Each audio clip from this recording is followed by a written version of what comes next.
rotation, and we're going to ask a number of questions, and we're also going to put across our ideas as to what has been achieved so far in an attempt to curb the effect of Galamsey on our water bodies, look at the current the challenges that are still facing us, and then we're also going to be able to look at the way forward for us. We have a very dynamic young man to do the presentation for us. He will be introduced in due course. And so I will urge you to listen with rapt attention, as Sam was saying, and then note down any questions that you have. If you have any recommendations for us, you can allow to present it after the facilitator has ended his presentation. Having said that, I just want to welcome you once again to this seminar, and I trust that it will be of benefit to all of us. Thank you very much. Thank you very much, Chairman. So at this point, we'll ask the Vice Chairman to introduce the speaker. Then the speaker can take the platform. Thank you.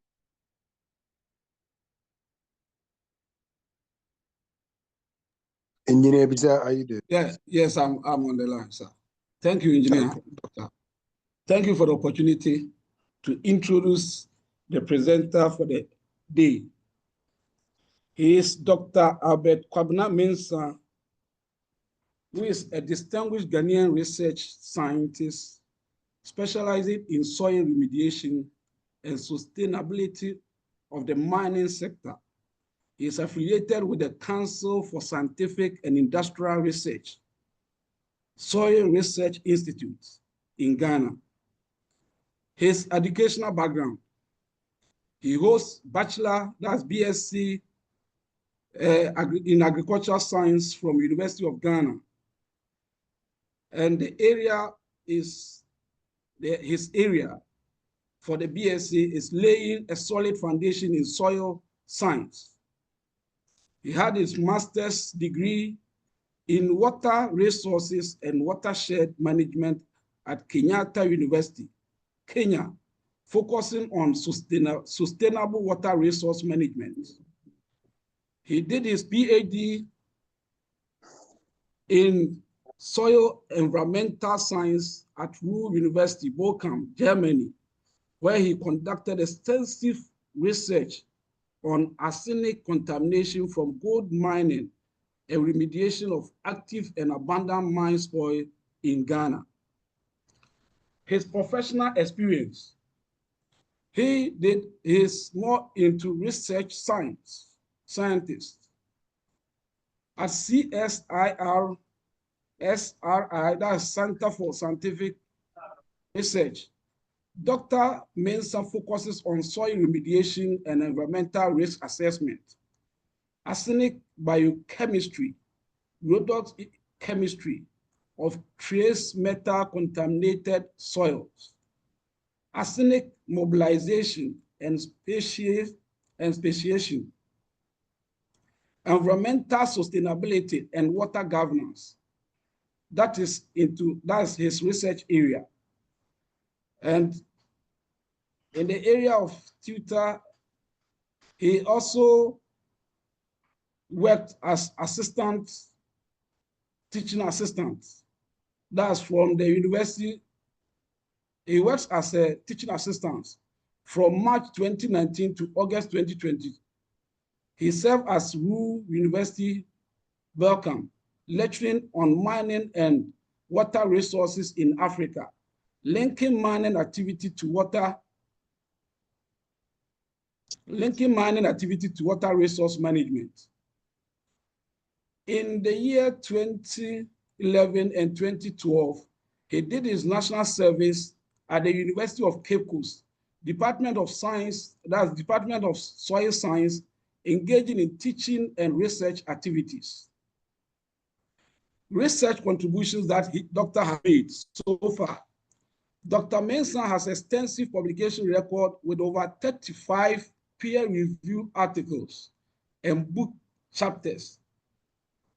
And these notably works that he has done: 1, arsenic contamination in abandoned and active gold mine spoils in Ghana, geochemical fractionation, speciation, and assessment of potential human health risk, published in Environmental Pollution 2020.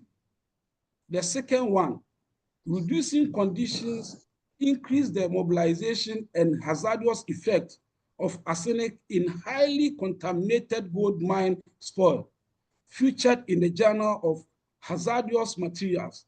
This happened in 2022. Voca compost, iron oxide, manure, and inorganic fertilizer affects bioavailability of arsenic and improve soil quality of an abundant arsenic contaminated gold mine spoil, published in Ecotoxicology and Environmental Safety. This also happened in 2022. His research has garnered over 1,000 citations, reflecting the significant impact of his work in scientific community. Professional affiliations and roles. Founder and executive director, Dr. Mensah established the AK Center for Research and Further Studies, which offers training in scientific writing, proposal development, statistical analysis, science communication, and guidance for further studies. Secondly, editorial and review roles. He serves as a reviewer for several high-impact journals, contributing his expertise to the peer review processes. Skill and expertise. His skills, Dr. Kobina, skills and expertise. Dr. Mensah possesses diverse skill sets, including 1, environmental impact assessment, 2, sustainability, 3, water quality, 4, environmental pollution, 5, soil fertility, 6, soil analysis, 7, notable achievement. Notable achievement, what he has achieved so far. Public speaking and advocacy. Dr. Mensah has presented his research at numerous international conferences, advocating for sustainable mining practices and environmental conservation. Publication records so far he has made, with 35 publications and over 68,000 reads. His work has significantly contributed to the fields of soil science and environmental sustainability. Dr. Kobina Mensah's dedication to soil science and environmental sustainability continue to influence research and policy, particularly in the context of mining and its environmental impact in Ghana and beyond. And with this, I believe you can all bear witness with me that this man has what it is to deliver on this illegal mining in the country. So with this, Mr. Chairman, I hand over our presenter for the day to you. He is in the person of Dr. Kobina Mensah. Thank you, Mr. Chairman, for the opportunity. Thank you, my boss. Now we hand over to the presenter. I didn't know that I know him, but Chairman told me I know him. Now I know that I know him. So my boss, hand over to you. Thank you. Good morning. Yeah, good morning. Good morning, Doc. So thank you so much for the introduction. For me, when they were reading the introduction, I was wondering if I were the one, but because I have a very humble beginning from Pristia, where I saw what mining can do to the people. I saw the remnant impact of gold mining. I was born in 1985, so I have lived all my life in mining area. So that actually influenced my profession, where in 2009, I worked with with EPA Ghana in Takwa. And after EPA Ghana in Takwa, I came back to Cape Coast University, and I realized that my interest is going to be lying in soil science and soil remediation. So that's where it actually started from. So I did my bachelor degree in agriculture science, and I worked on how revegetation can help in reclaiming our degraded mining site. And I've done that all my life. And my PhD was on arsenic contamination in abandoned and active mining spoils and remediation potentials of, I did with soil amendment, I did with phytoremediation, and a whole lot. So thank you so much. A bit of correction is my bachelor degree was from the University of Cape Coast, not University of Ghana, just by the way. And I'm pleased to be here to give my lecture on how the effect of Galamsey on our water bodies can be curbed. I fit also into your circle because of my background in water resources engineering at the Kenyatta University in Nairobi. So I'm pleased and I'm privileged to be invited to give this talk. Please work with me as we go along.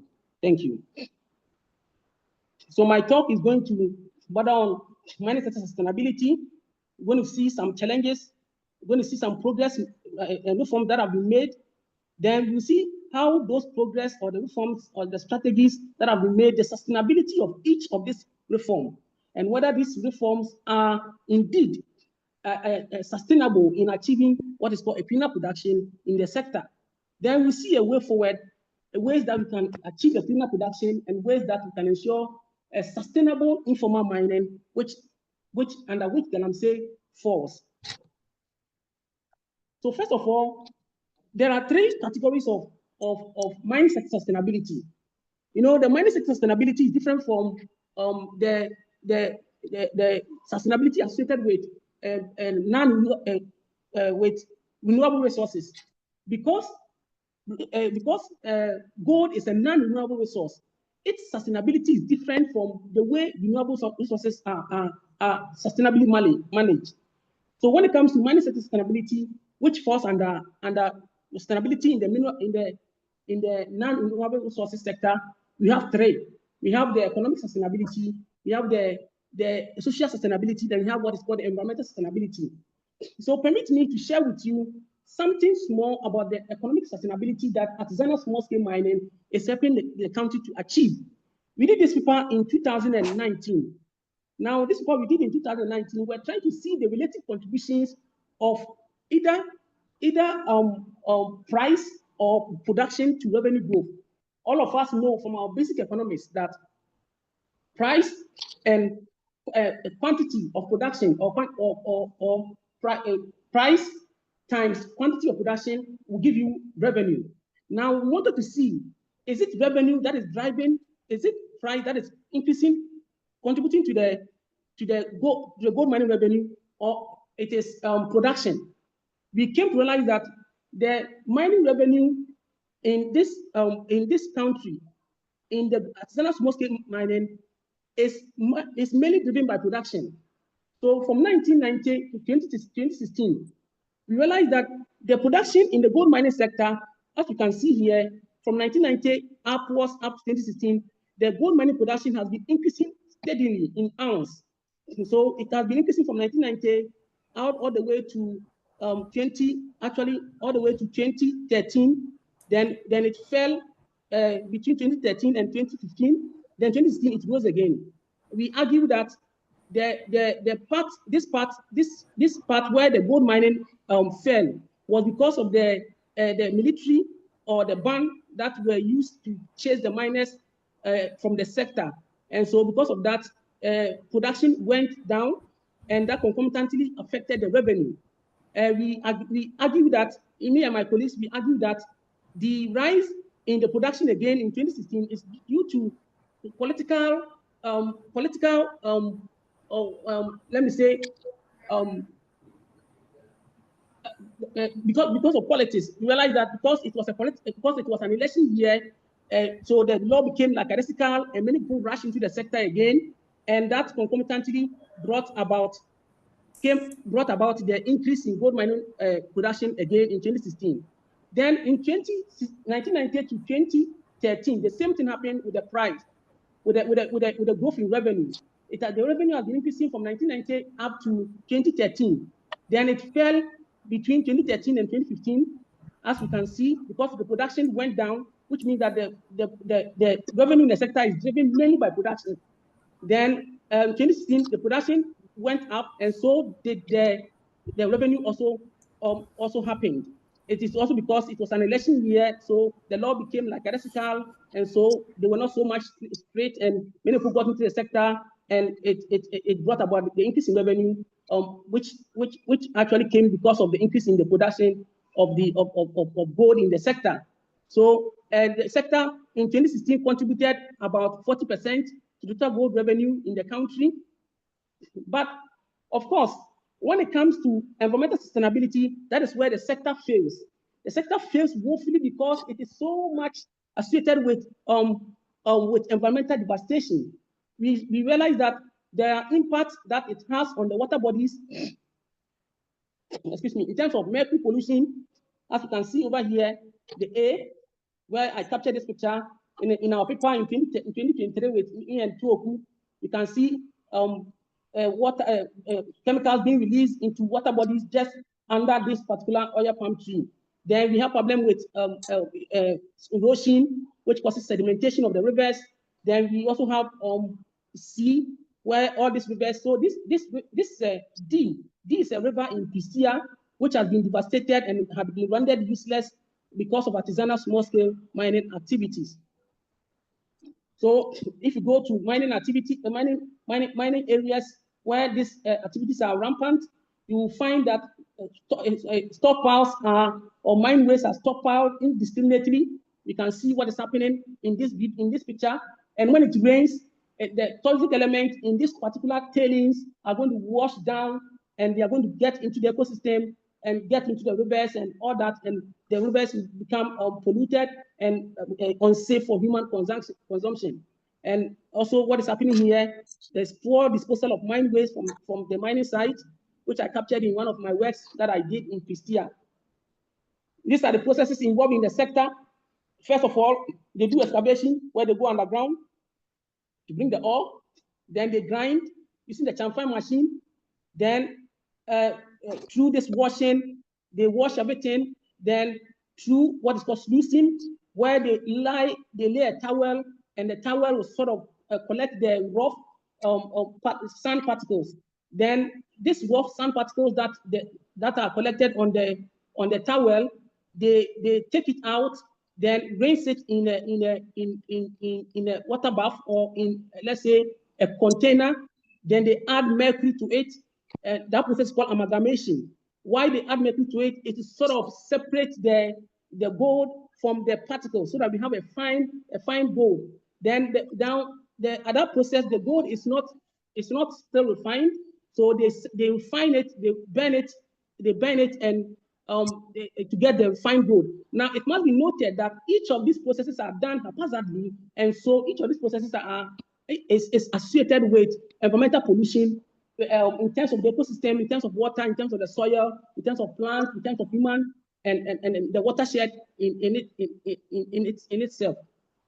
But then the major problem with the artisanal small-scale mining is with mercury pollution. And that is why Ghana signed on to it around 2017, when Ghana signed on to what is called the Minamata Convention. The Minamata Convention has 27 principles, and the principles sort of engages and mandates signed-on parties to take steps to minimize the release of mercury into the environment. And that principle notes in the article number 7, it notes that artisanal and small-scale mining is the sole activity that causes environmental pollution associated with mercury. So that is why you saw that in a bid to achieve the Minamata Convention in 2023, the government of Ghana, previous government, commissioned 100 gold catcher machines, which are able to catch the gold without the use of mercury. and that gold catcher machine is an innovation, and that research must be strengthened in order to harvest its potential for achieving cleaner production in the sector. So permit me to take you through the processes and how they each release mercury into the environment. So first of all, like I said, they go underground, which is here. They bring the ore, which is the gold rocks. They grind it. Then it is actually sluiced, washed. This is called sluicing. The step number 4 is sluicing. Then, as I told you, they do amalgamation. Then after amalgamation, where they add the mercury, separate the gold from the ore or from the rock. Then they refine it in fire. Now, each of these processes, as they refine it in fire, the mercury, which is elemental. Now we know that any element in its neutral state has no sort of effect, but the element becomes troubled when it charges or when it becomes ion. So we can see here that elemental mercury is released into the atmosphere. It undergoes reaction and it becomes ionized. Then this ionized mercury will fall back into the environment. It gets into the water bodies. Now, as it gets into the water bodies here, the mercury here becomes what is called methyl mercury because of the reaction with hydrogen and carbon. So it becomes methyl mercury. Now, this methyl mercury now sort of gets accumulated in the fishes through the process called biomagnification. Then the fishes become affected, and the consequent impact are borne on humans when they get exposed to eating this particular fishes that are polluted or that are harvested from such polluted environment. So, and there are also human health impacts. This is an example I captured when I was doing one of my works in Pristia, where you see children bathing in such a disaster. So this tells us that when you leave abandoned mines without reclamation or without being reclaimed, they are exposed, and children may use them as playground. So meanwhile, in this particular stagnant water, we have mercury content of around 3.36 milligram per kilogram. This is like a disaster because we are talking about 0.05 milligram per kilogram as a threshold or as the permissible level or content. Then arsenic concentration in this mine flow hovers around 183 to 8,004. So which is like 1.8 gram per kilogram to 8 grams per kilogram. So that is sitting in Pristia, and it's an abandoned mining site lying there idle.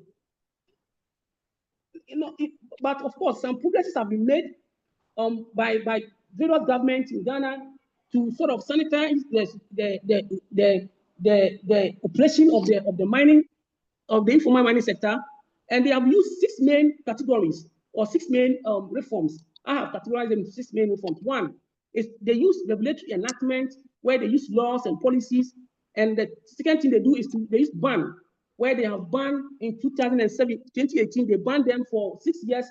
It was later extended to 2 years. And they set up what's called interministerial committee also in 2018 to oversee the reformation of the sector. They also use what is called military intervention. Example is the use of the water guard. Yesterday, they enlisted more than 400 water guards to deploy them to the Western region and various centers where these mining operations are dominant. They have also done what is called national dialogue. The government has also done what is called alternative livelihood programs. Then they do what's called community mining. I would like to take us through 3 of these reforms and answer whether these 3 reforms are indeed sustainable to dissuade the miners from returning to the mining site at the end of the day. So in 2017, Essendavi did a work which he called the shootings and burning excavated some rapid reflections on the government of Ghana's handling of the informal Galamsey mining menace.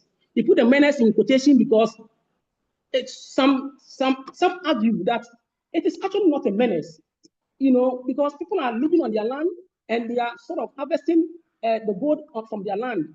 Even though they can do it sustainably, they can do it better, but of course, a lot of politics also go into it. So to them, it's not a menace. To others who are outside the mining community, they see it as a menace. So, for instance, 2018, they banned the activity. Actually orchestrated by the City TV and City FM. There were think tanks and Ghana journalist associations, civil society organizations, and demonstrations all sort of pushed the government to place a ban in 2018, which actually, instead of lasting for 6 months, actually lasted for 2 years. And it included both the legal and the illegal miners, which is the small scale and the artisanal small scale miners. So now, what were the implications of the ban, of this ban? We realized that the ban sort of collapsed the local economies. It collapsed local economies, as argued by Tuoku in his paper. The ban also pushed more households into further poverty. The ban contributed to increased insecurity in mining communities. Then the ban also undermined critical stakeholder buy-in and support for transforming the sector. The ban also, as we can see, we saw that the gold mining actually declined after reaching its peak in 2012. Then it sharply dropped to below 30% of the total gold production. The ban affected it, as we can see. So that means that the ban decreased gold production between 2012 and 2015 by almost 70%, according to this report we did in 2019, which was led by Owusu, an economist in Canada. Now, is the ban sustainable? This ban, for us in water resources governance and management of natural resources, it is more or less like a top-down approach to mineral resource governance. It is so because it does not consult the very stakeholders that are affected in the sector. It contravenes what is called principle number 10 of Agenda 21. Now, Agenda 21 is a blueprint of operation that spells out 27 principles to achieve sustainable development in the 21st century. As you can see, principle number 10 talks about the need to actively involve the very people who are affected by any decision making that you make regarding the environment. So the ban contravened that particular agenda number 20, agenda 21, principle number 10. Then because of that, it created white elephants where projects are done and people are not using it, where the miners become confrontational to the government. Well, as we saw in some of Obuasi, one soldier died, he was lynched because now the law becomes confrontational. Then it means that there's something wrong, because the people do not understand, and the government also does not understand. So over here, there's no meaning. So it brings about conflict and crash. And the ban is also more or less like ad hoc and reactionary. It is not something that actually it has been stipulated in law, but then it is done to sort of react to what is happening. And it was also a misplaced priority, we argue, because all the 7 responsibilities that were mandated by what is called the Interministerial Committee on Illegal Mining, they were already performed by the regulatory institutions such as the EPA, Mineral Commission, Water Resources Commission, the Ministry of Lands and Natural Resources, Town and Urban County Planning. All their 7 responsibilities were already outlined or were already performed by this regulatory institution. So it is not necessary to actually bring about a new committee, because the committee sort of they ambiguate and duplicate functions of already existing that are performed by already existing institutions. Then also the committee, they were political figures instead of technocrats. So because of that, there was corruption, and there were rent-seeking of officials. In Anas's video, where we saw that people were caught taking bribe and allowing the illegality to perpetuate, and people became private citizens at the expense of the state. So at the end of the day, the miners came back. Now let's take a look at the military, chasing the miners with the military. Since 1989, there have been six military interventions. The first one was around between 1989 and 1990, then 2006, then 2006, then 2010, 2012, then there was 2017. We'll take a look at that. So we can see over here that the regimes in military strategy against artisanal miners since 1980. So in 1980, they used the police people to, and it was orchestrated by the government to chase the miners. They seized their equipment, they arrested them. At the end of the day, they came back. In 1990, they used the military to also, which were more or less like the police task force. They did the same thing. The miners did come back. Sorry.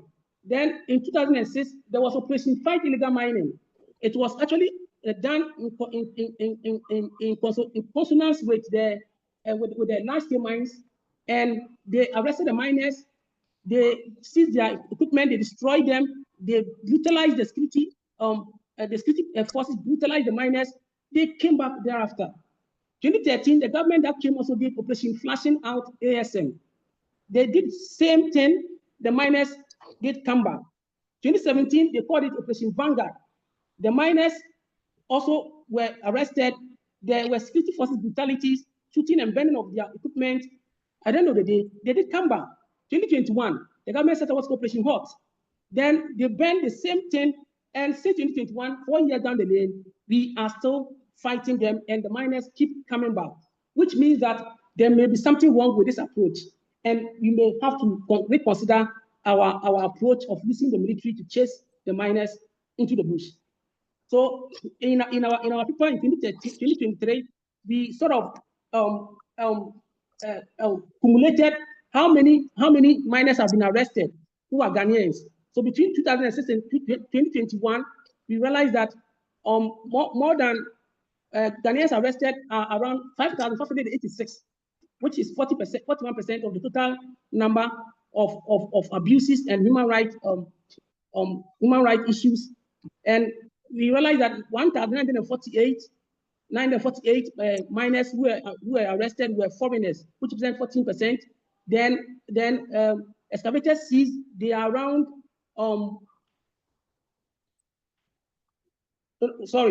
the excavators seized and destroyed, they form the larger percentage, which is 41%, and 5,586 of the calculation of excavators that were seized and destroyed.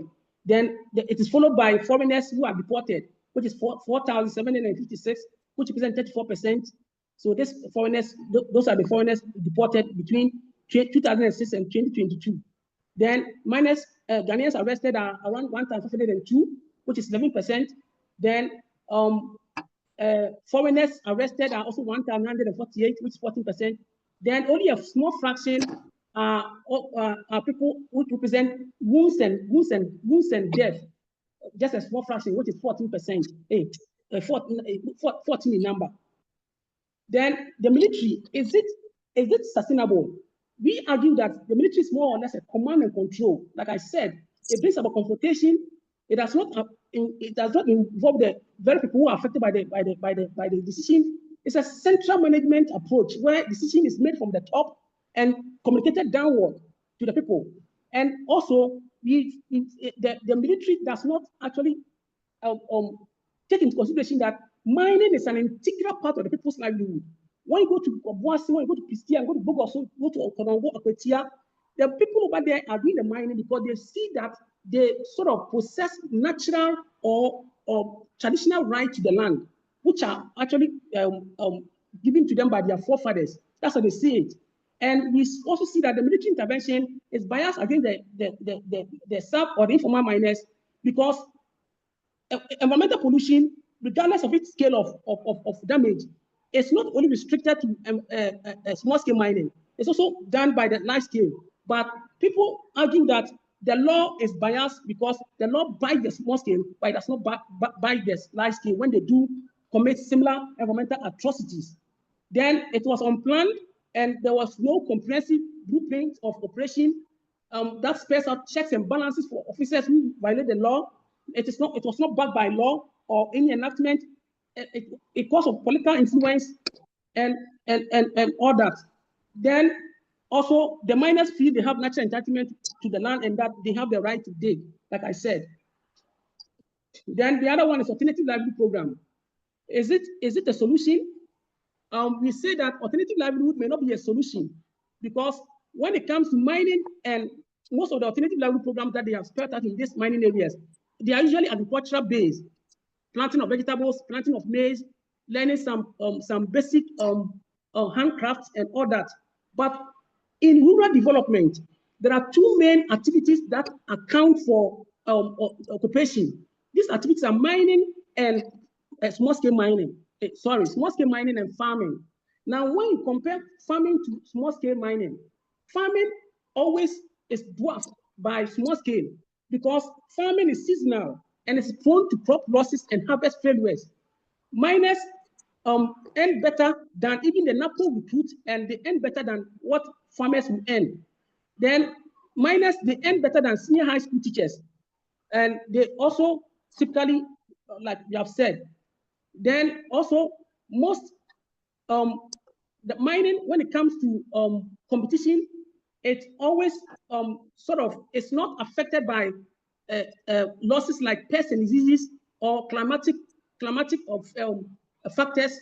But when it comes to farming, farming is actually besetted by crop and diseases, and you can lose all your crops to pests. You can lose it to also fire. You can lose it to what is called also climatic conditions. But mining is one that is not affected by any of this. So for us to be able to actually stop the people from engaging in the illegal mining activity in the mining areas, then we have to come up with a better alternative that can compete with that particular substitute. Then when we do that, if we can see that same can really that livelihood approach can substitute can qualify as what is called alternative livelihood. Until then, the miners are going to return. Now, what is the way forward? The way forward is for us I have, because of time, I have restricted it to reclamation of contaminated sites. Now, in reclamation of contaminated sites, you can use what is called soil amendment, where we use biochar, compost, iron oxide, manure. So, as we can see over here, so rice biochar, you can use concord biochar, you can use biochar is any living material that can be charred, that can be turned into something like charcoal. Then when you turn to charcoal, then you sort of grind it, then you apply to the soil. It's affected by pH, it's affected by redox stability, and it also helps to retain nutrients for the next crop use. So the soil amendment will help to reduce the potential toxic element mobility. It will also help to improve the fertility of the soil, and it will also help to sort of sequester more of toxic elements that are present in the soil and in the water. And there are so many things that soil amendment can do to help to augment, restore our degraded ecosystem. Then soil amendment can be used for treating Galamsey sites. So we did this work where we sort of we collected soil samples from Manson in Ashanti region, and when we collected the soil had carbon content of 3.6 milligram per kilogram. It had arsenic content of 10.71 milligram per kilogram, which is more than the threshold or the world soil average. The mercury was around 0.87 milligram per kilogram. Then lead. Now I use these four main: cadmium, arsenic, mercury, and lead, because cadmium, mercury, and lead are associated with what is called cancer, and they are classified as non-essential heavy metals. So the cadmium, arsenic, and lead, mercury, they exceeded their world soil averages. Arsenic and lead were moderately contaminated in the soil. Cadmium and mercury were extremely and severely contaminated. So what we did was that we performed a pot experiment where we added 6 kilograms of soil in the pot. Then we mixed with varied percentages of this amendment. Compost, manure is M, rice biochar is B, RB, concord biochar is CCB. Then we replicated each treatment 3 times. Then these were the results that we saw. We saw that the control in terms of arsenic, rice biochar and concord biochar may not be considered. They may not be considered because they exceed what the amount in water which is prescribed by the WHO, the C, which is 0.01, by the rice biochar and the Congo biochar, that's increased the mobility and the availability of this toxic element, which is arsenic, rather than reduce them. Cadmium, also, we realize that the amount in the WHO limit in water is 0.003, but we realize that the control had 0.04. The rice biochar did some good by reducing it. Cocoa biochar also did reduce it. Congo biochar also did reduce it, but not significant. And manure sort of paired with the control.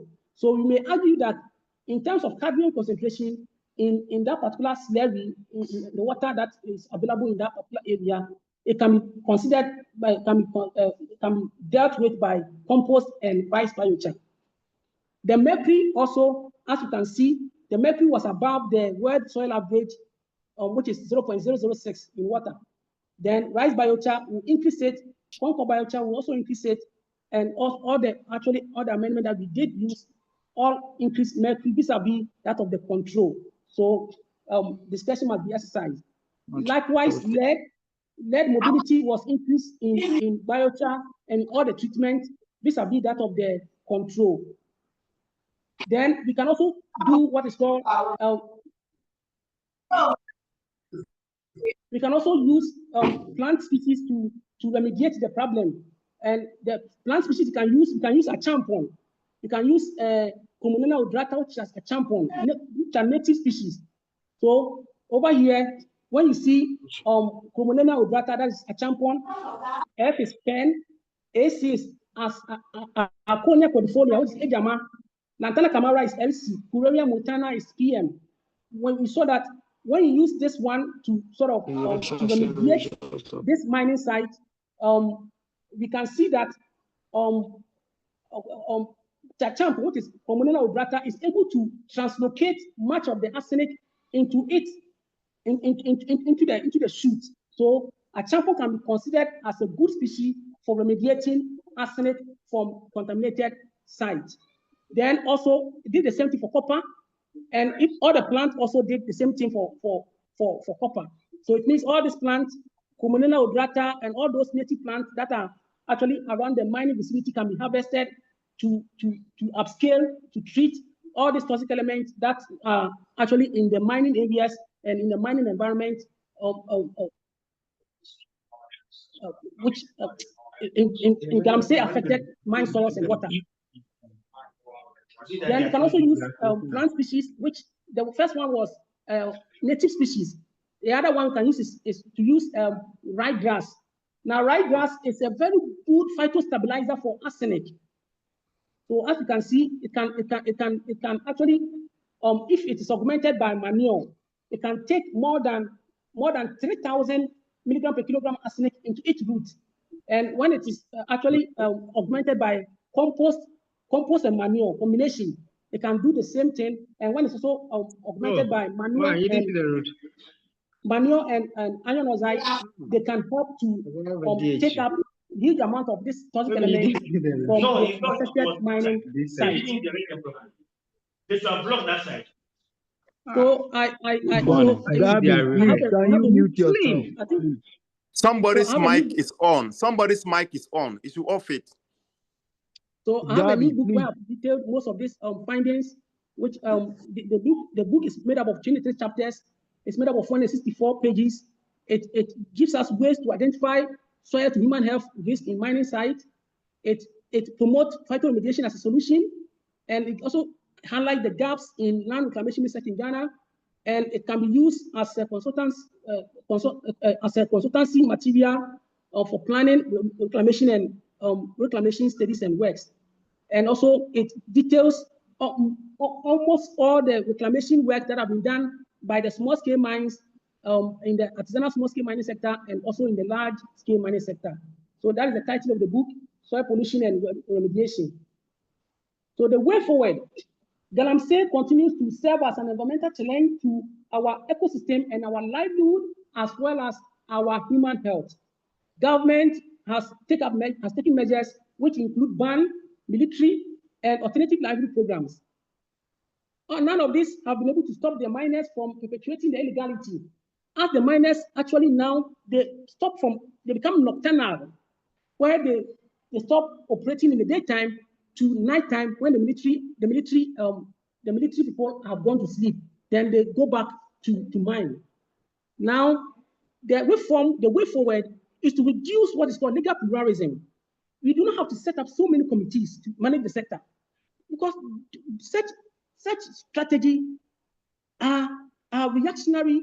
They proliferate ambiguity of functions, and they duplicate functions, and they become waste of national resources, because we have so many institutions managing the same sector. Let us try to reduce that. Let's also use indigenous knowledge of the people. What is called IK.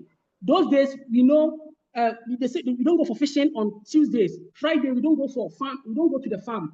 We relate this into superstitions and all that. But in science, it is a good way to get the ecosystem to rest and to rejuvenate and bounce back better. Then let us make use of indigenous what is called self-regulation. Instead of using soldiers to fight the people and always becoming confrontational, how about using the small-scale miners association, environmental police, community watchdogs, and these guys are actually in the environment where the mining is taking place. They are brothers, and so they can listen to each other when they talk to them, rather than you see someone in Accra to come from all the way from Accra to Obuasi. They don't even know the terrain. They can get lost in the forest and all that, and it becomes confrontational. There should be also investment into mine land reclamation, which we have actually talked about extensively here. Then at the end of the day, above all, there should be a political will. All these things that we have talked about, if there's no political will, they amount to nothing. The first principle to sustainable development and to a cleaner production is political will. I thank you. All right. Thank you very much, Dr. Albert Kobina Mensah. If it were to be a face-to-face session, we would say we should be clapping for you for a very nice presentation. Thank you so much. So we open platform for questions. There are people who have already put some questions in the chat. So I'll start with that. Then please, if you have a question, just use your emoji and just raise up your hand. We should be wrapping up in the next maybe 30 minutes or 20 minutes. So we'll do it snappy so that it's a working time so that we can go back to our work. So the first thing is, you are going to share the slides with us, right? Yeah. Okay. So people want that. Some people are also advocating that the recording should be on the GHI YouTube channel so that people can go in there, because the presentation is a very good one.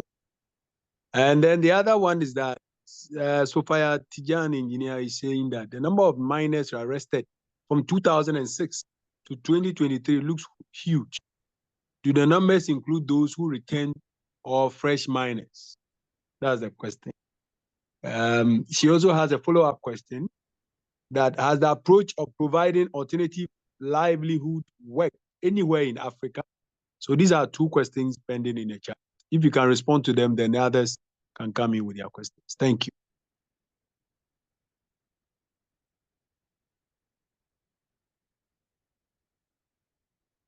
Yeah, Doc.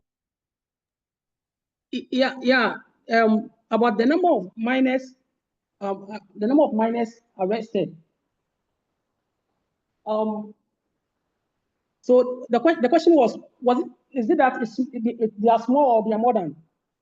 I say the numbers from 2006 to 2023 looks very huge.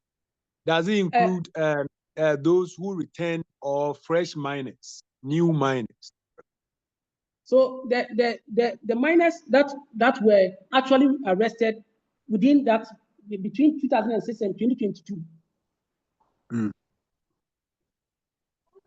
And not those who returned, just the miners who are arrested. Okay. Well, your office. Not so, those who return. Engineer Francis, if I can ask the question, Yes, type yes, the question. yes. So, Doc, my question is, I was seeing 5,000, 6,000, and I'm asking that, is it that within that period, the 5,000, 6,000 were new people arrested, or like year on year, new people coming in, or there are some minors that, keep coming? You arrest, you release, and then they keep coming, and then you count them as part of. Yeah, let me make the correction. The arrested ones, they are 1,502. The 5,586 are the excavated, seized, and destroyed. Okay, so but the minus itself, they are not up to 5,000. No. The percentage here is 11%, and the value is 1,502. Because you were showing a chart that had Ghanaians 5,000. Yes. I made a correction. Okay. So the number 5,586 represent excavated, seized, and destroyed. The minus, the Ghanaians who were arrested were between 2006 and 2022. They were 1,502. 502 unique people, or there are some that when you arrest, they will go and come, and then we count them as part of the numbers. That one, I may not actually have the accurate answer, but what I know is that the numbers that we counted from the media, the numbers we counted from the reported, those reported in the media, they were 1,502 between 2006 and 2022. Okay, so the source of this data is from media. Yeah, from the media, from the published media, the audio, the visual, the reported cases that were actually made for the Ghanaians arrested between that period. Okay, then in that case, our advisor, maybe we cross-check with the police to get the actual numbers. That is one. The other question that you also mentioned about the fact that the military interventions do not help, and do you think that providing alternative livelihoods will help? And I'm asking whether the provision of alternative livelihoods has been used anywhere in Africa and has worked.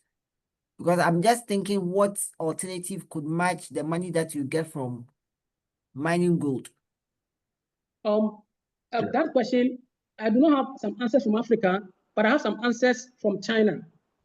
Now, in China, there was a strategy. My sister, what you're supposed to do is to do a deliberate attempt to sort of get these people off, not a force. Okay, when you get them off, even the money that you have, even if the alternative livelihood strategy is not enough, how about bringing in some things to sort of keep them in the interim? You can put them.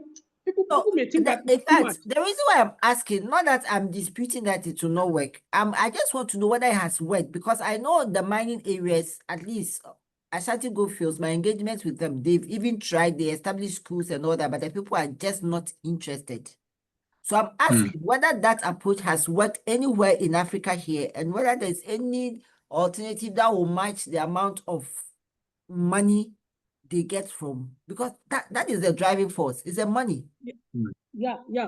So for me, I think that the way forward is to rather use the mines itself. The mines itself. Why am I saying this? We can get them to do the right thing, okay, so that they gain from it, rather than, because if alternative livelihood have not worked, that means that they are not substitute enough. So how about making them do the mines itself, doing it better? The large-scale mines are sort of regulated, and so because of that, they do things in the right way. So if we can also get these miners to do what is right, one, give them more training, and they do that for the small-scale mining sector in UMAT. Give them more training, give them more training on commerce, accounting, even engineering skills. Give them training on land reclamation strategies. And you can even use yourself as professional engineers. You can involve these professional engineers in the small-scale mining sector. where we send some of them to do their national service, send some of them to do supervision and all that. But to leave them like that and to their fate, they always will vote, and the alternative livelihood program that we give them may not be enough. All right. Thank you very much. The conversation can go on and on like that because it's affecting all of us. Can I have, let me see in the chat if, yeah, there are many hands, of course. So I see Nicholas. Yes. Nicholas. Good morning. Good morning. Yeah. And good morning to engineer presenter. I have two comments here. The first one. Yeah, engineer, sorry, for the purpose of records, if you can briefly introduce my name yourself. is Nicholas Ochre, a chemist with Ghana Water Limited. Cape Coast. Okay, thank you. Right, thank you. All right. So two issues. The first one is, I see it more of being ethical issues, because if we don't bring in ethics, no matter what sort of alternative livelihood.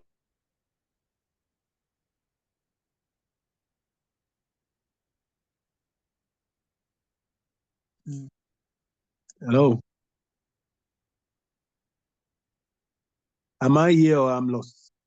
Yeah, I think you broke out. He's lost. I don't know.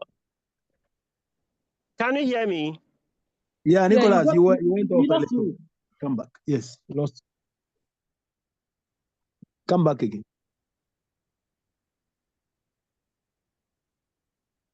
Kind of Hello, Nicholas. livelihood that they can get this amount of money, like the presenter said. Hello? Yeah, Hello? yeah, you are now back. Yes, you are back.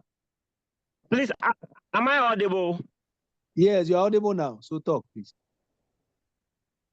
Okay, thank you. So the alternative livelihood program, that's why I think it's failing. Secondly, engineer, please, your first question. I joined. My first question is, I think it should be an ethical issue, because if the people think what they are doing is wrong, and for that matter, they should stop. If they don't think in that line, look, no matter what we do, they will come back.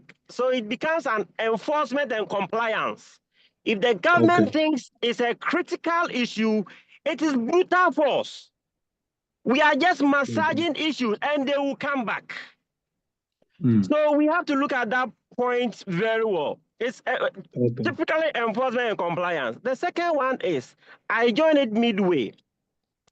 I heard of biochar. Is it going to apply the carbon in the soil and mix it, or it's be bioremediation where we plant vegetation for it to absorb the pollutants in the degraded area?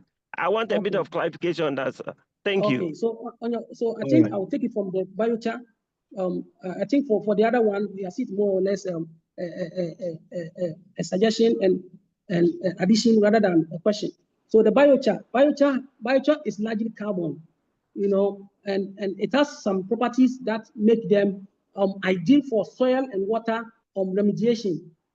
One is that the biochar has a very large surface area, and the large surface area provides a platform. Because of course, if something has a large surface area, that means that it's going to serve as a platform where many toxic elements, the heavy metals, can come there. And when they come there, what happens is that when they come there, they are locked. Because the biochar has the carbon itself. We have aliphatic group of carbon. We have aromatic group of carbon. Both the aliphatic and the aromatic group of carbon are enhanced in biochar. And so, for instance, when it gets into the aromatic benzene ring, it gets locked. So So those are some of the answers. Another answer is that the biochar, when you add it to, in fact, there's a research that was done in Brazil. They call it hydrochar, where the biochar was added to polluted water. And when it was added to polluted water, the one that was harvested, so they put some sort of seed. They put some sort of seed. They put some sort of seed in the middle, and the seed in the middle. Yes. Hold on. Daniel, please, can you mute yourself? Yeah. Please come. Come. Sure. Daniel, please So- mute yourself. Sure. Yeah. So the hydrochar, what happens is that the sieve. So you put a purification system engineered in between the polluted water and the filtrate. So you put the polluted water up containing the biochar, and the filtrate that comes down is very clear. And the science is that when you measure the pH of the biochar is usually very high. Because it is very high, it also helps to sequester heavy metals rather than letting them become bioavailable in the water. Then the other thing about biochar is that biochar also has what is called a lot of functional groups. So when you do what is called SUVA is specific ultraviolet absorption. When you do that analysis, you realize that biochar has a lot of functional groups. And the functional groups that are on the surface of biochar, positive and negative, this positive and negative help in the sequestration of heavy metals that would have otherwise become available for mankind.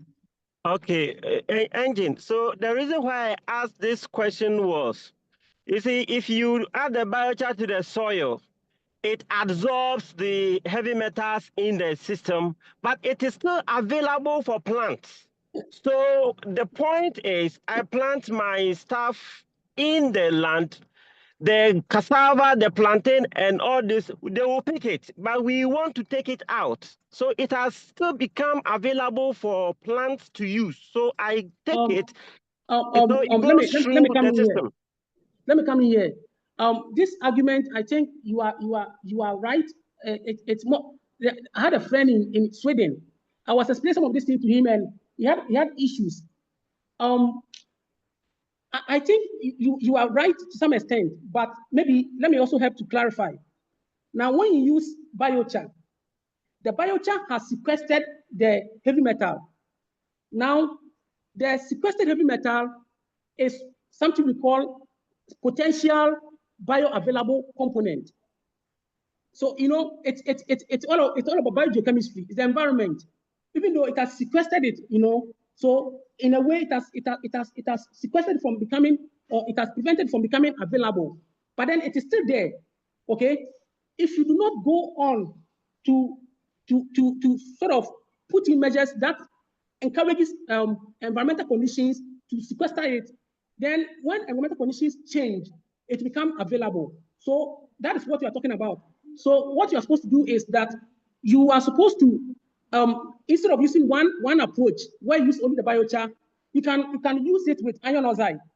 And even though iron oxide too have had issues with iron oxide where the part that is absorbed can become more available later. But then it's about trying to sort of use methods in combination. Now you can use it with the revegetation, the bioremediation that you're talking about. So instead of you to use only biochar, how about you use the biochar in addition to native plant species, in addition to ryegrass, in addition to let's say mucuna, or in addition to vetiver grass. So it's not a one fit for all solution, So you just have to combine it with different methods to sort of help in achieving the purpose to which you want to. But of course, biochar is very effective.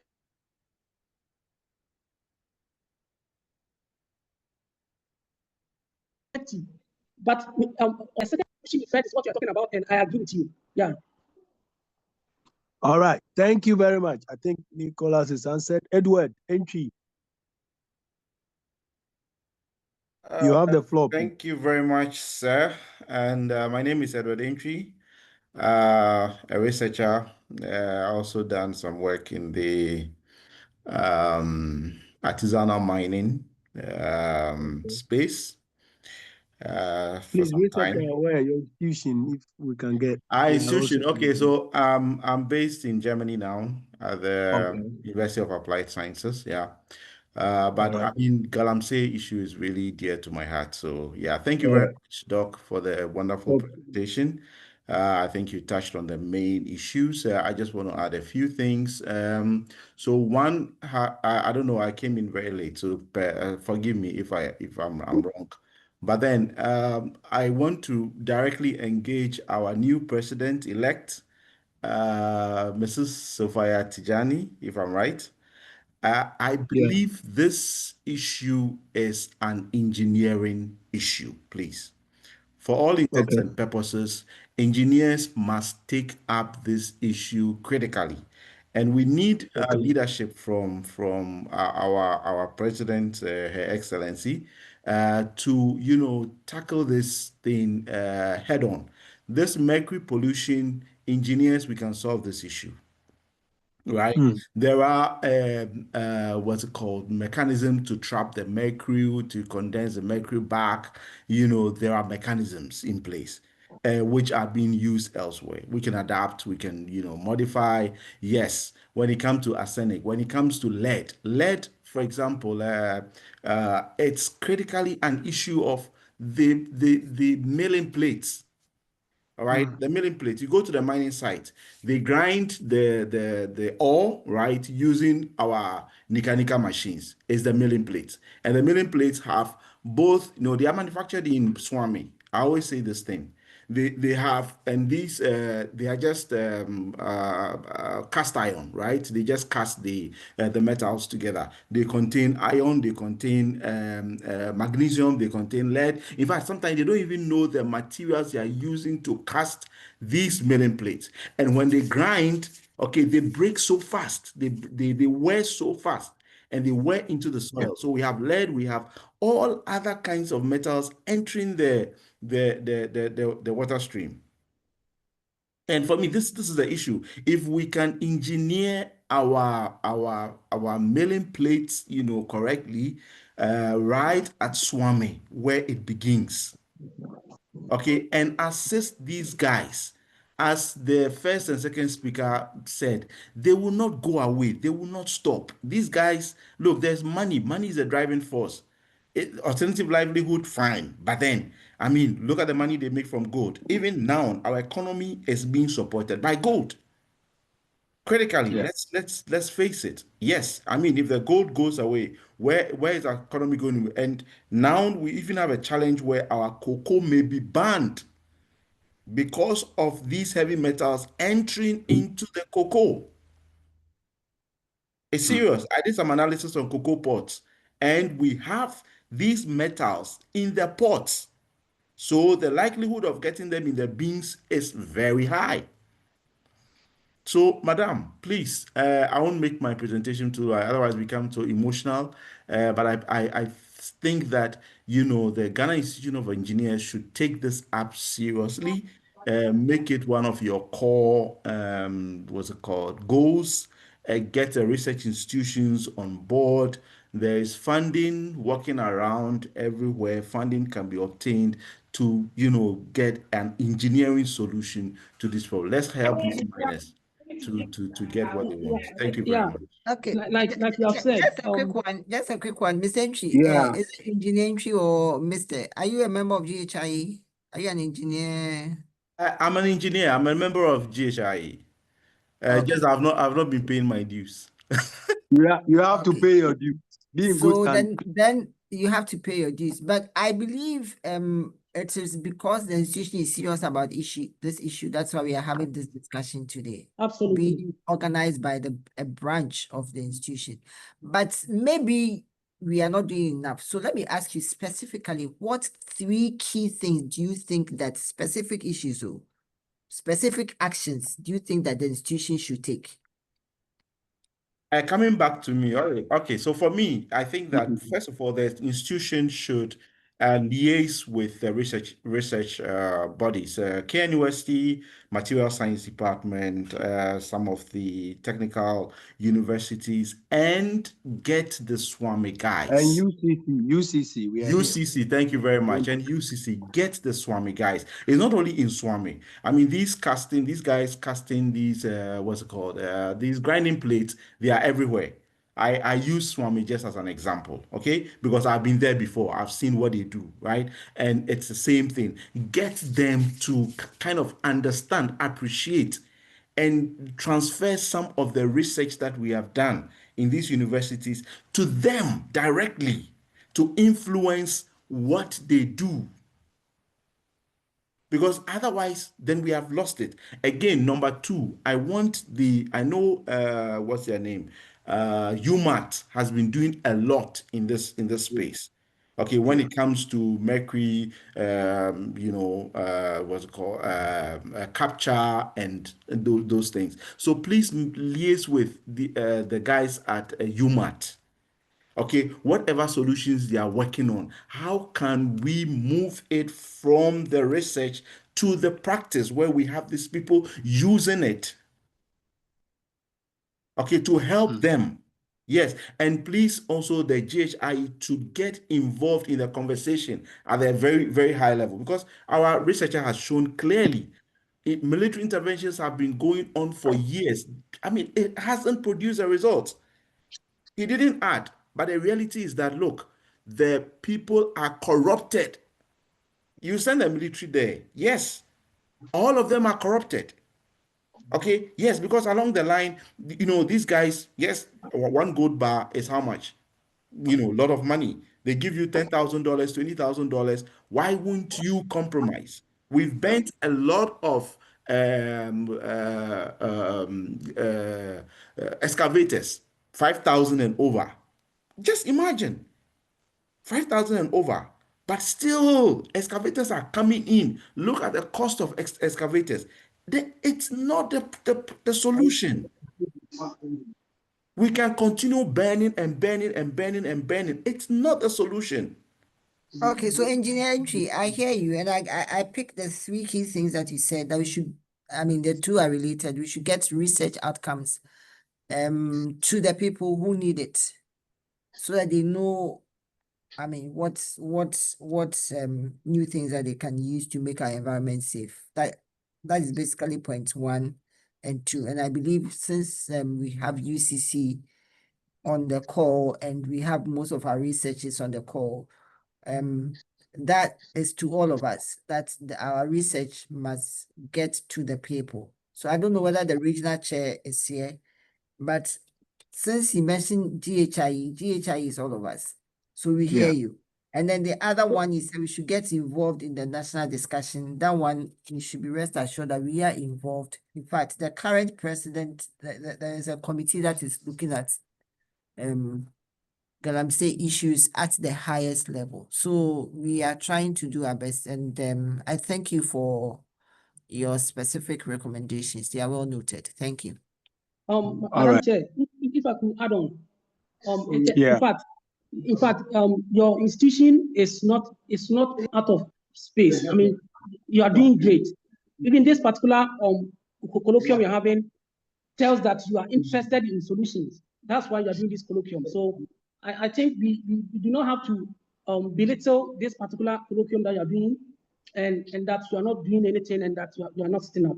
I think that this is the best way to go. Of course, you do not think you know it all. That is why you are reaching out to experts to sort of assemble a point together and make so what you are doing is you are already doing great. And that's why I was saying that there should be reforms to sort of to manage this sector and to harness the potential that the sector wills. Example is even this thing that you are talking about mercury capture. You see, all these things can come in when we are aiming to not criminalize the sector, but rather going to make the sector become better. So that if only you want the sector to work and not to criminalize it, then this is where you come in. In terms of tailings management, this is an engineering issue. How about even helping to construct small tailings at gold mining site, at small scale gold mining site, instead of them to just keep the tailing up and just the tailing going into the water bodies and all that. There are structures in place to manage tailings, the spillway, the spillage dam, the freeboard, all those things.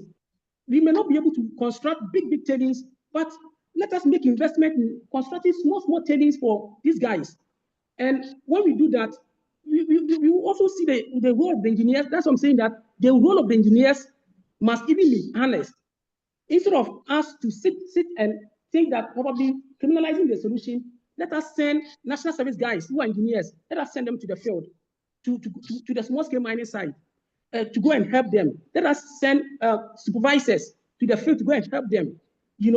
Then the gold catcher actually can capture gold without the use of mercury by 90%. One of the things we can do is to do more research so that we can augment the benefit that this gold catcher has. The government has sanctioned 100 gold catchers, I think, in 2023. He sanctioned 100.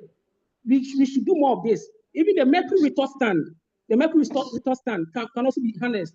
Then, even when it comes to, I was in crop research. No, I was in Ghana Atomic Energy Commission. In Ghana Atomic Energy Commission, there are research that's ongoing to develop specific crops that can stand heavy metals. For instance, there's a variety of rice that sort of they inoculate into the rice species this particular genes or bacteria, and it truncates the the uptake of mercury into the rice to prevent food chain contamination. So all these things can come about if we are really serious that we want to reform the sector rather than criminalize the sector. Okay, thank you very much. So maybe just to add up, the discussion is becoming more interesting. So Madam Chair, Engineer Chair, I want to also add that maybe a little bit of community engagement, like he mentioned, so that becomes more like a win-win situation, so that the people will know that we are not just trying to make laws and pushing it down to them. So that's another thing I'll suggest.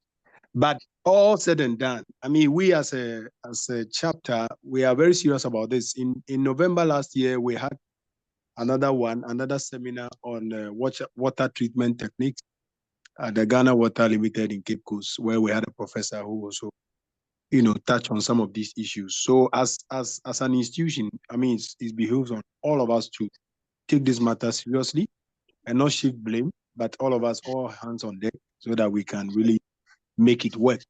Another suggestion I'll pick up from here, I'll be proposed to the journal. We know Ghana, we have a journal,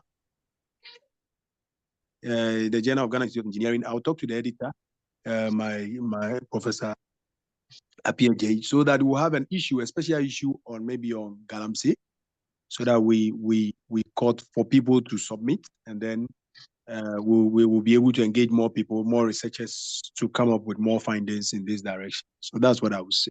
Thank you. We move on to experience. I don't know your name. And Emmanuel Amankwa. Follow.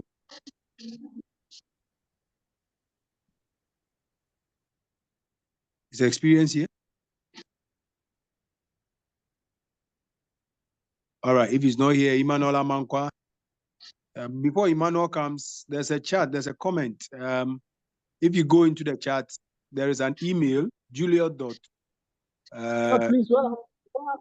it's a little bit windy, so I'm trying to position myself so the next person can talk. Okay, if you can type it, that would be fine. So Juliet at bomita at dhie.org.gh. Yes. Sorry if I didn't mention it well. If you can send all your comments to that email, and then we can collate and compile everything so that we can take more action on some of these concerns. Thank you. Right. So the next person, Emmanuel, are you there? Amankwa. Yes, please, Chairman, I'm around. Thank you. Please ask your question. Can I go ahead? Yes, please. Yeah, thank you very much. Doc, thank you for your presentation. Unfortunately, I joined in late, but I think we're all interested in trying to find a solution to this issue of Galamsey or So illegal mining. that's Engineer Professor Emmanuel Amankwa of UNE. You didn't identify. So my first question is I want you to clarify the difference between illegal mining and legal mining. That is the first question, because I think there's a confusion all over, and I want you to clarify this. The number two question is, don't you think that those people who are arrested, or the Galamseyers, are not really on their own? There is maybe somebody or a group of people who have mandated them or hired them to do the job for them. So in that case, if you catch all of them now, tomorrow you still go to the field and get people who are also looking for a job who will still continue to do the work for them. So in that case, if you really agree with what I'm saying, then how do you go about this? Because if people are really hired to do a job for them, it doesn't matter what you do for them. You can train them. Training them, you are training them for people to do the wrong thing. So I want you to add that and come out with your view on this. Thank you very much. Thank you. All Thank you right. so much, Thank you. Professor. Your ending is it's a very nice one. It got me best into laughter. Where you train people, but you train them for the wrong thing. Yeah. So the presentation really was not about the factors leading to some of these things, but I have a short answer. When it comes to issues with Galamsey, there are multiplicity of factors that underpin, and that makes it very difficult for us to sort of do away, or sort of bring the reform sector that we all want to see. That is why I said the first thing is political will. First thing, because I don't want to go into this. There are big men, chiefs, and all those people. That's why one of the ways by which this thing proliferates is institutional. The other one is political. Another one is social. Another one is economic. Now, putting the economic and the social aside, the political big men, I don't want to go into the nitty-gritties of that, but the way to go is political will. If government comes to power and he has all the power and thinks that he will not do the right thing, I think what can happen here is for the people, technocrat like us, technocrat like Ghana Institute of Engineering, sort of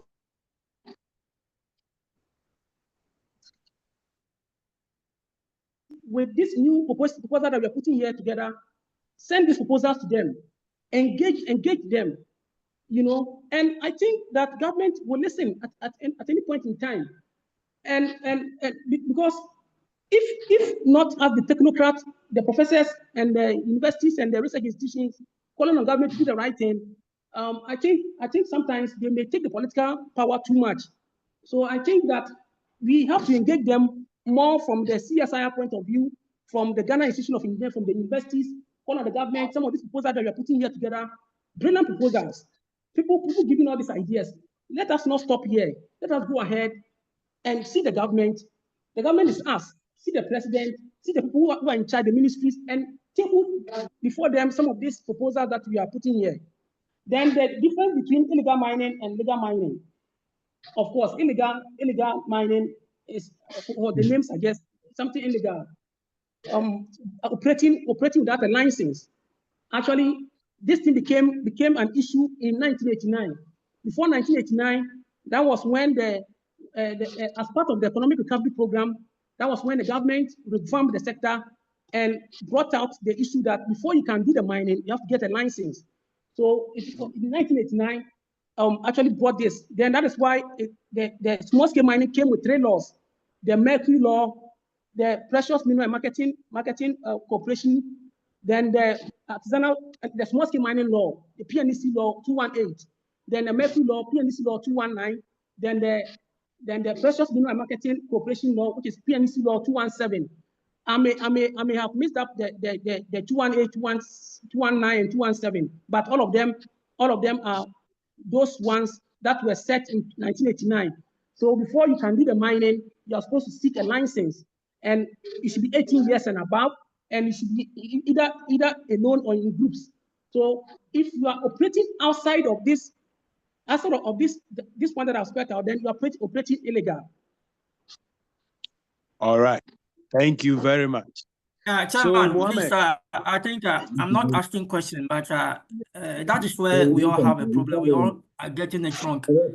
Because if you are just telling me that because you don't have licenses make you illegal, just getting the licenses doesn't make you legal as well. Because it's the activity, what is actually happening is what we need to really address, and not about either being legal or illegal. It's just the approach of getting the book out of we need to get it right so that we can address the whole issue well.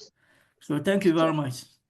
Prof, that one, then we are talking about more or less irresponsible mining, which is unsustainable, and is different from the issue when it comes to illegal mining. In fact, my mining area, I have a different perception about being a menace and being illegal, calling it all sorts of names. I have a different perception about all these things. But of course, this is not a crux of the matter today. But for us, of course, if you are operating with a license and you're operating using unsustainable approaches, of course, you are producing doing irresponsible mining rather than illegal mining. So some of these things, I think we have to also put it in the right perspective. All right. Thank you. I think that they are just semantics. The whole thing is that if you have a license, you must do the right thing. So if you don't have a license, you don't even go there. So the licensing is the first step. And then the next step is that if you have the license, then go do it responsibly so that it doesn't affect your neighbor. I mean, these are things that we are talking about. Thank you. Right. Experience. Are you now in a position to talk? Then Mohammed will come. Yes, sir. Please, your name. We want to know your actual name. And where you are working. Okay, I'm Jeremiah. I'm working with some Arab companies in Kuwait and Dubai and Abu Dhabi. Okay, Jeremiah what? Sorry. Jeremiah Goma. Okay, right. Thank you. Go ahead. My suggestion is that all these things happening, it end up by looking for money. And after they get the money, what are they looking for? When they get the money, it's for their basic needs. And when we look around, even where they are doing their actual proper mining, they are very poor. Those people who live there are very poor. So if they are doing the mining and they don't benefit from it, those who are doing the right thing, they are taking our minerals away. We don't benefit anything. And the poor people are even suffering to take good care of their health. They don't have money to buy electricity. They are not able to get electricity. They don't get good water, all those things. These are the things which encourage or motivate the people to do the illegal mining, and they are not doing the right thing. So please, it's helpful that the government will make sure that those who are doing even the proper mining, like Goldfield, whatever, those people are going to develop those villages or those neighbors around, or those people who are living there. They should develop them. Because if I'm able to get 1 cedi, I can buy prepay from it. Why will I struggle that I'm going to do illegal mining, to go into that pitch to do illegal mining? By now, most people cannot even afford electricity bill. They cannot even afford even common television. They cannot afford. Prices are escalating here and there every day. So those are the basic things human being need to make his life comfortable. So our basic needs are more comfortable for our body. Also should be comfortable for our body. The prices of those things should come down. We should be able to afford a good health for ourselves. So please, we should channel our strength to those things. Okay. Right. I think your point is well made. It's a matter of it's a battle for survival. and we need to tackle that. All right. So, Mohammed Bashiru. Mohammed, are you there?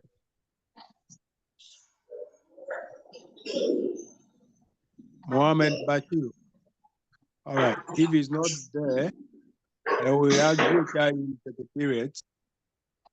I think you have your hand has been up. I don't know whether it's the same thing. You want to mention that? So my name is Engineer Julius. Yes. Sorry for not mentioning your name. That's okay. I'm the director for membership services. And on behalf of the private sector, I just wanted to say thank you to Sorry, Dr. Kumi, we can hardly hear the lady. Yeah, if she could speak. Engineer Julius, please speak up a little bit. Is it better now? Yeah, it's much better, but you can do it better anyway. Okay. Okay, so I just wanted to thank you for especially the organizers and also to assure you that current HI Council is very interested in this matter. There are many committees, subcommittees, yes, everybody like President Event mentioned. Current president is also very interested in this matter, and I've seen about 75 participants, and we want to thank you for your interest in this. And we are also committed to moving this to its next steps. So I've shared my email address, and we stand for collaboration for all the goals to win. And so I'd like to encourage you to click out the email address. If anything comes to mind, kindly share it, and then we will push it to the appropriate parties so that together we'll be proud of what we are able to contribute to DNA. So thank you very much, and greetings from the Secretariat here in Accra. All right, thank you very much. So I think in summary, she's appreciating the branch, the chapter for organizing this, and then also the fact that their doors are open if you want to reach out to them on anything. She is the new director in charge of membership. So those of you here who are not members, you want to be members, I mean, her email has been placed in the chat. You can pick it, and then she will walk you through the next steps, what needs to be done to become a full member of the Ghana Institution of Engineering. Right. Mohammed, please go ahead. Yeah. Good morning, please. I'm very happy and thankful for this opportunity.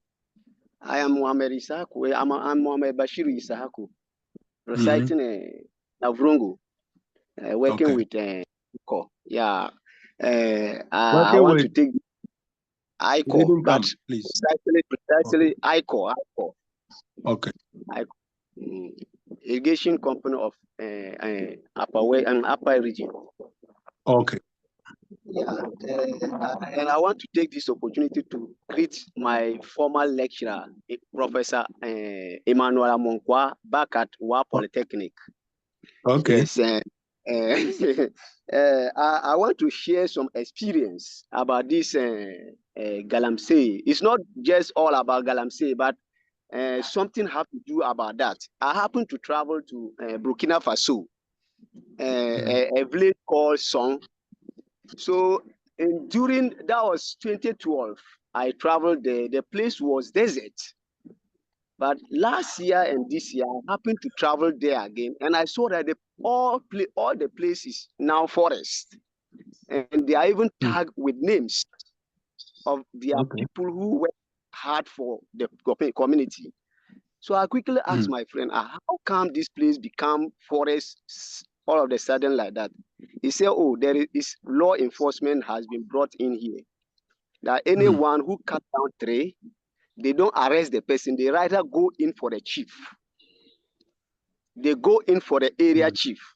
He is going to hold the responsibility of cutting down the tree. So I'm suggesting that these Galamsey issues should be involve the traditional authorities putting some kind of law, giving them some powers, then government will impose power on them. Then they also use that kind of power. And we see how best God will help us to get out of this mess. Thank you very much. All right, thank you very much. We are running out of time, but there are some questions. I think most of them have been answered. Surveyor Engineer Dr. Peter Damwa asked, have we benefited from the mining activities in Ghana, looking at the environmental conditions that the towns and the history that these towns have, in the mining areas in Ghana?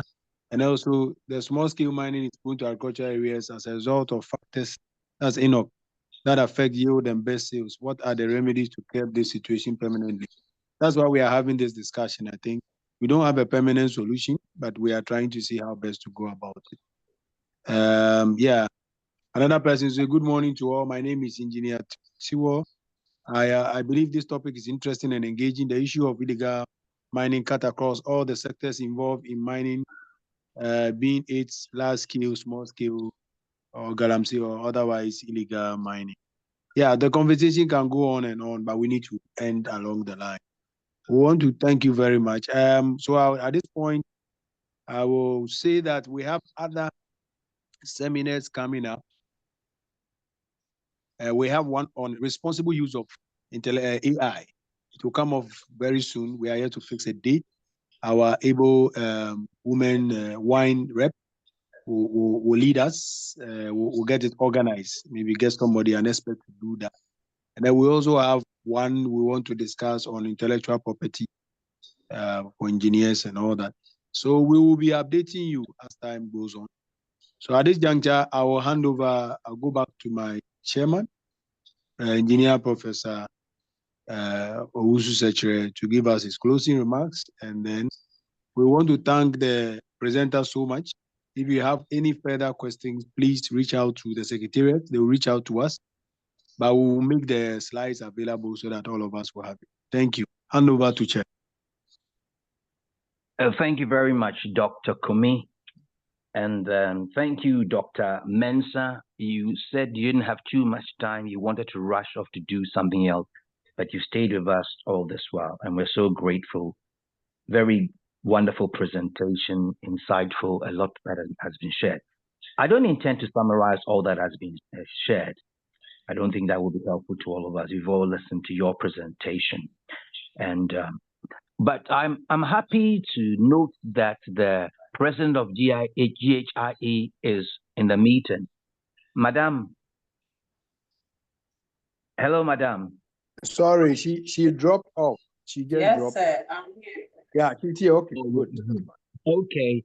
And I have been looking for an opportunity to come over to see you. Sorry, I'm just dropping this in so that we can discuss a few things. We almost called off this presentation because of a few challenges, but I'll come over to see you so that we can have a discussion. So next time things will be rather smooth sailing for us. Forgive me for bringing this up, but then I'll come over and see you so that we can have a discussion.